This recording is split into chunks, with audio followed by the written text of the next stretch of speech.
অবহেলিত জনপদে আপনাদের হাতে হাত ধরে এই এলাকার উন্নয়নে আপনাদের পাশে দাঁড়াতে চাই। প্রত্যেকের দোয়া ভালোবাসায় আমি আজকে রুমাতে পরিণত হয়েছি। আপনাদের ভালোবাসার কারণেই আল্লাহ তাআলা আমাকে সম্মানিত ঘোষিত করেছেন। আমি আজকে আমার মা বাবার প্রতিও কৃতজ্ঞতা প্রকাশ করছি, যাদের কারণে আমি এই দুনিয়াতে এসেছি। আমার পরিবারের ভাই বোনদের প্রতি অনেক কৃতজ্ঞতা প্রকাশ করছি।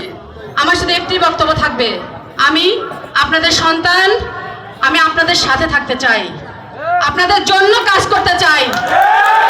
এই অবহেলিত জনপদ বছরের পর বছর ধরে দেখেছি অবহেলিত। আমি এই অবহেলিত জনপদে আপনাদের হাতে হাত ধরে এই এলাকার উন্নয়নে আপনাদের পাশে দাঁড়াতে চাই। আপনারা আমাকে বলবেন চাটমোহর, ভাঙ্গুড়া, ফরিদপুরে কোথায় কি করতে হবে, কোথায় কি সমস্যা রয়েছে। ইনশাআল্লাহ আপনাদের প্রত্যেকের হাত ধরেই আমি কাজ করতে চাই।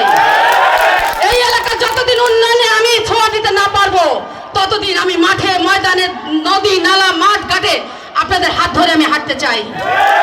আপনারা আমাকে পাশে রাখবেন। ইনশাআল্লাহ আপনাদের সকল দাবি দোয়া আমার যতদিন বেঁচে থাকবো ততদিন আমি পূরণ করার চেষ্টা করব।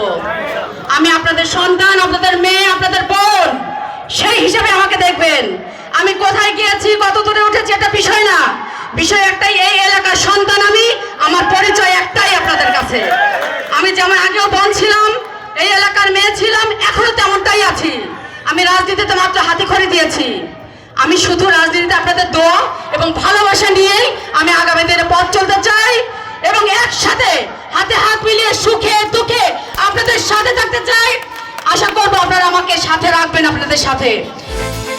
বিকাশ পেমেন্টে 10,000 টাকার বেশি অফার, শপিং চলছে তো। এবং আপনাদের এই দাবি দোয়া পূরণের জন্য আপনারা আমাকে পাশে রাখবেন, বলবেন কোথায় যেতে হবে, কোথায় আসতে হবে, কোথায় গেলে আমরা একটু ভালো থাকতে পারবো এই পাবনা 3-এর মানুষ। আমি আমার আপ্রাণ চেষ্টা করবো, আমি আমার জীবন দিয়ে হলে চেষ্টা করবো আজীবন আপনাদের পাশে থেকে আপনাদের জন্য কাজ করার। কালকে থেকে শুরু হবে প্রতিটা আনাচে কানাচে আমি যতদিন আছি আপনাদের সাথে। এই দায়িত্ব আমার উপরে যে দল আমাকে দায়িত্ব অর্পণ করেছে, সততার সহিত, নিষ্ঠার সহিত দায়িত্ব পালন করতে চাই। আপনারা আমাকে সাথে রাখবেন।